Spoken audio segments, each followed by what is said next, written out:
What's up everyone? Welcome back to the channel. The month of April has come and gone, and that means it is time to rank all the new movies that I watched in the month of April.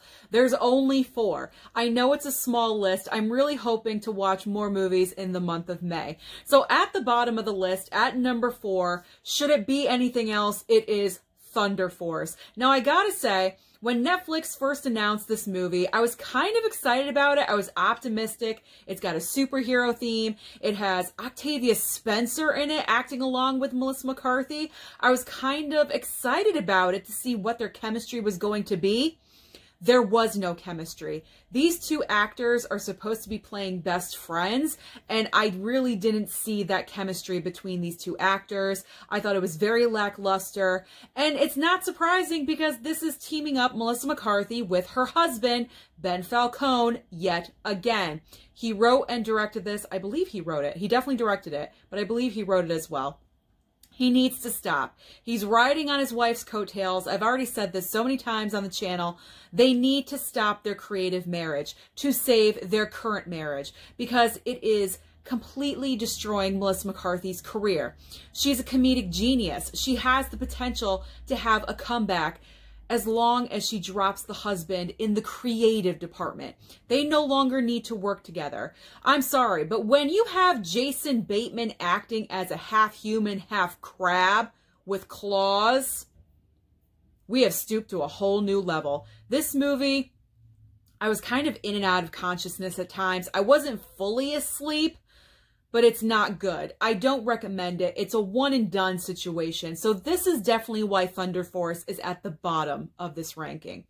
In the number 3 spot is Without Remorse. And I am making an excuse for this movie to be in the number 3 spot instead of at the bottom because I actually fell asleep during this movie. And usually when I fall asleep during films, they automatically go to the bottom, but there's no way in hell that I could put Thunder Force above Without Remorse. No way. So Without Remorse is in the number 3 spot. I like Michael B. Jordan. He is so capable of putting out fantastic performances, such as in Black Panther and in the Creed movies. I think he's wonderful and has such great potential, but in this film, kind of wasted. Only because with what I saw, I think I fell asleep about halfway through the movie, but it's a very recycled plot. He's in the military and something goes wrong and they want revenge against him. So they attack his wife and his home and then he goes for revenge. It's nothing that we have not seen before several times on film. And I just think that he is better than that. The writing didn't blow me away. As far as what I saw for action sequences, that was entertaining.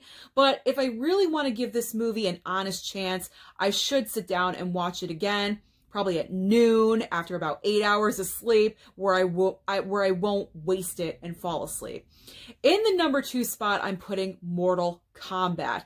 Mortal Kombat, I have never been a fan. I did not watch the prior films. I had no prior knowledge. I pretty much based on what I saw in the newly released trailer of the new version. And I was like, you know what? It actually looks pretty good. So my family and I watched it on HBO Max. I didn't want to go to the theater to see it. So if I have the convenience at home, I'm going to utilize it. So I did for Mortal Kombat. It wasn't necessarily the worst movie I've seen, but I just had higher expectations. Now, there were some scenes in the film that I really enjoyed, and those action sequences, the beginning of the film starts extremely promising. I was on the edge of my seat. I'm like, oh my God, the baby, like what's going to happen with this? I was engrossed and I wanted to know more. But then once we got to the middle and we were introduced to our lead character, I didn't really care about him. And you could tell because I can't even remember his name. I don't remember the name of the lead character. I was not invested. I found myself more interested in supporting characters rather than the lead. So that's a big major problem. But overall, I know Mortal Kombat has a big giant fan base, and for those fans that have been waiting for this, I'm sure they were somewhat satisfied with it.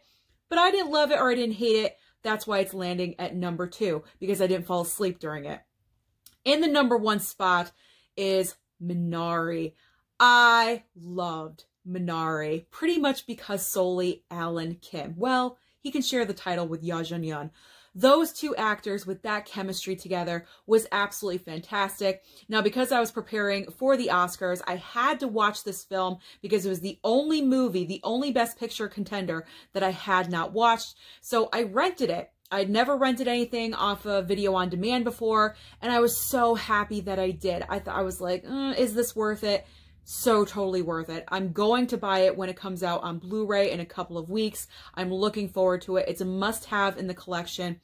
The performance given by Alan Kim is charming and adorable. He should have been nominated for Best Supporting Actor instead of Lakeith Stanfield.